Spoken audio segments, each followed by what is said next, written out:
Hi, Sequoia Giants. It's Miss White again, and another tie-dyeing project. Today, we are going to make a bug outline on a tie-dyed shirt. Let's take a look. Okay, first thing, this one is probably going to be the one that has the most things that you need so far. First thing, you want to set up your work surface. You want to make sure that whatever you're working on is not something that's going to get ruined. If you're working on your kitchen table, you're going to want to put like an unfolded trash bag down. You're going to want to put a layer of paper towels on top of that. And then if you're working outside and you're on something that it's okay if it gets colors on it, then you don't need any other prep.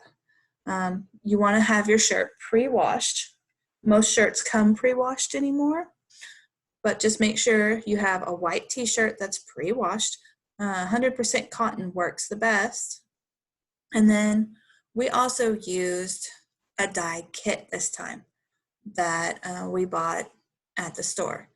And it has like 96 pieces in it. And that kit covers the rubber bands, and it covers the dye and the gloves that you need.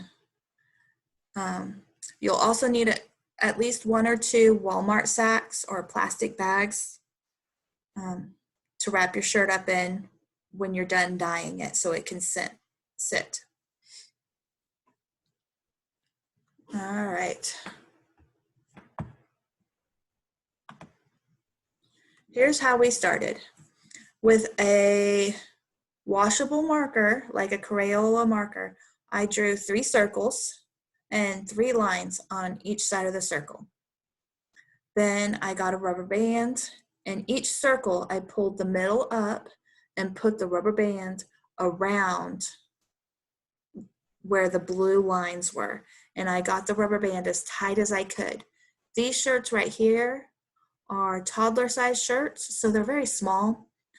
So when you get a bigger shirt, you might be able to do more than 1 bug on the shirt. But you want to make sure you lay your shirt out and position it and make sure that the bug is where you want it to be. When I got to the legs, I just did folds and folded it up. I used my fingernail as a guide, and then I put the little rubber bands around it, all those folded pieces on each side of that circle. And remember, try to get those rubber bands as tight as you can. The tighter the rubber bands, the more of a outline you're going to be able to see when we're finished. Now you got to make sure, get your gloves on, get an apron or something to cover your clothes so that you don't ruin your clothes, or just wear old clothes that you're not worried about. And then you have to prepare your dye. And as you see, I've got dyes over there on the table.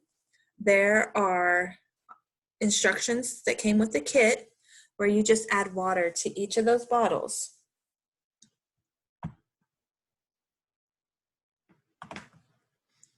And then we put the dye on. I started off putting black dye around where I put the rubber bands.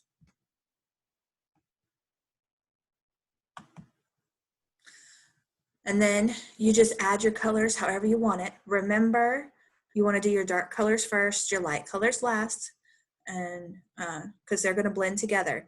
You can leave space between the colors. They will soak and eventually meet. And if you blend too many colors together, you're going to get more of a brown. I will show you some of our finished products, and you'll see what I'm talking about here. Make sure that you wait at least 8 hours with the dye. Put it in the Walmart sack, tie it up, roll it up, put it in a warm spot, and let it sit. I really suggest just leaving it overnight. Come back to it the next day, and those dyes are going to be really soaked in, but you want to make sure that shirt's going to stay wet the entire time. That's why we're wrapping it up. After you've waited, go ahead and take it to the sink, take it out of the Walmart sack, and rinse it in cool water. Go ahead and put gloves back on because that dye is coming out. You're going to get it on your hands. I made the mistake and I have colored fingers right now. But you're going to want to wring that out. Leave the rubber bands in place until you're done getting all that dye out, or that dye is just going to run into the places where you had your rubber bands.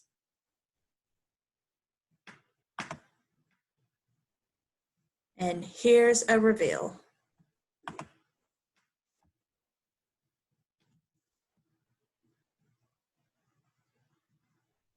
I had an audience too.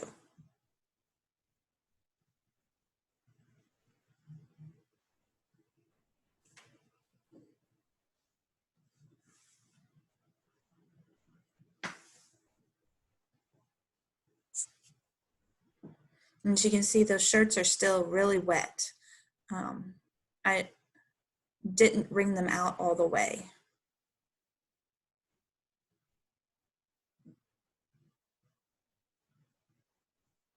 And even though I got the rubber bands in there pretty tight, the dyes, I put too much on there, or me and the girls, it still got underneath the rubber band. So whatever you're doing, make sure you get those rubber bands super tight to try to keep that white line there.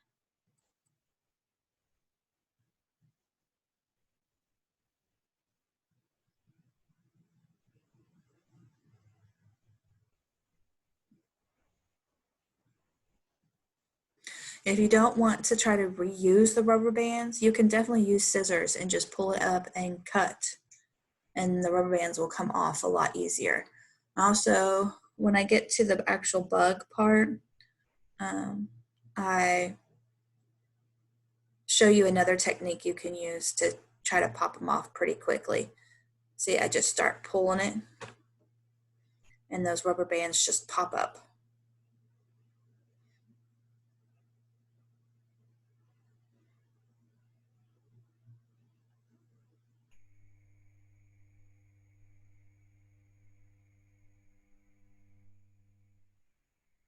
I'm going to pick the camera up and let you see from the top angle.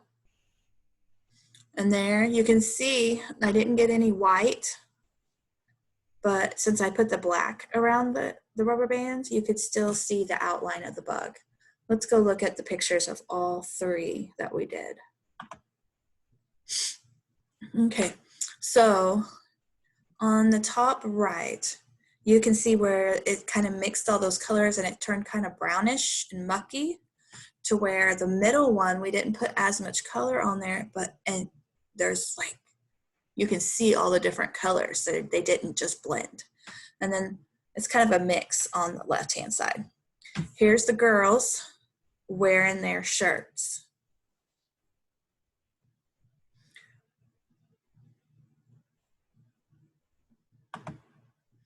I also put together a couple more websites that you can go to and get some more examples to help you with this project. I hope you enjoyed and can't wait to see your pictures and your finished products. Have a good day. Bye, Sequoia Giants.